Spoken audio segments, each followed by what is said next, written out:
environment we're meant to inhabit has a way of making things work, regardless of whether it works for you. Think of it as an intricate system, binding everything to its laws, seemingly chaotic while at the same time enforcing order. Nature doesn't care if you're having a bad day.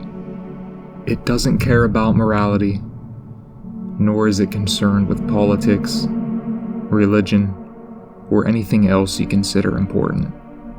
Nature just is, and we're along for the ride. Most of us won't be remembered 100 years after our death. Who we are and what we've done will fade in time. It will be as if we never existed at all. A lifetime of memories dissolving in a single moment. It's difficult to fathom being a part of this world and then having everything that you are erased from its history.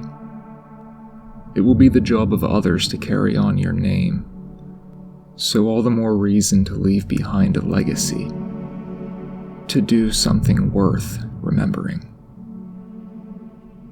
Sometimes the truth is grim.